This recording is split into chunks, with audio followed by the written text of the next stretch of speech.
Hey, it's Lee and I'm here with another food review. I just bought so much stuff, so much frozen stuff. I'm taking this way too seriously, I think. But this is my first post-grocery thing, and I'm going to start with some mac and cheese, a plain kind of little thing. This is Stouffer's. So far, Stouffer's stuff has been pretty good. This looks like a plain Jane mac and cheese, 340 grams. It feels way heavier. It's weird. This box is actually tiny. I do have large hands, don't get me wrong, but yeah, this is weird. Looks like it's going to take 5.5 minutes, and that's for a 1000 watt microwave. Mine is 800, so it's going to be a little bit longer than that, probably close to almost 7 minutes.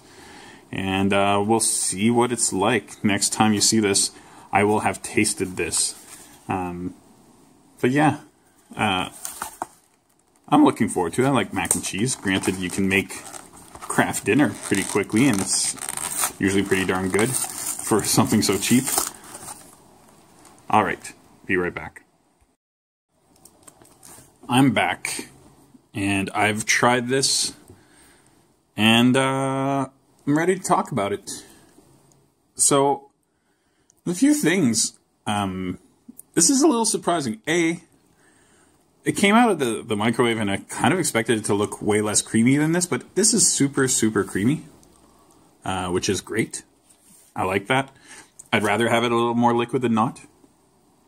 The packaging, my box was completely intact, so I have no issues with it being manipulated or anything, but clearly something had happened because half of my, not half, but some of the macaroni was outside of the little container, and there was cheese that was outside of it as well, so I knew that would leak into the microwave, hence the paper towel underneath.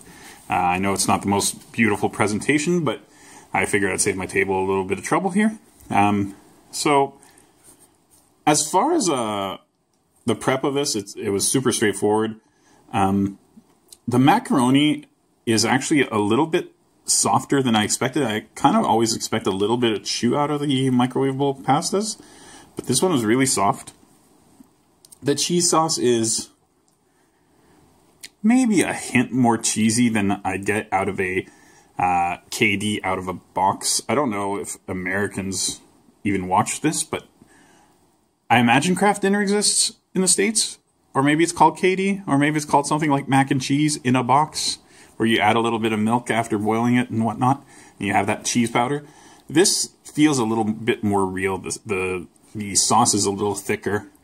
The noodles are nice. It's not overly flavorful. It's better as a side to something than as a meal, but really not that bad. I like the effort. Granted, you know, mac and cheese out of a box is pretty easy to make, but this is even easier, and the result is a little bit better, I would say. Price-wise, this wasn't cheap. Stouffer's stuff tends to be a little bit more expensive, so I think I paid $2.49 Canadian, so I'm guessing that's about $2 American right now. So not bad. It's decent. Yeah, I was pleasantly surprised with this.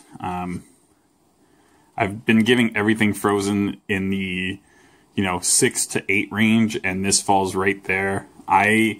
For what it is, which is a straight up mac and cheese, I would rate it on the high end of that, which to me means it's probably, man, I should have introduced decimals early in the process, like a lot of decimals, but I think I gotta go 7.5 on this. This is actually really, really good. A little bit surprising. I'm quite excited about it. Yeah, that's my review. This is, again, in case you forgot, Stouffer's mac and cheese. Alright, thanks for watching.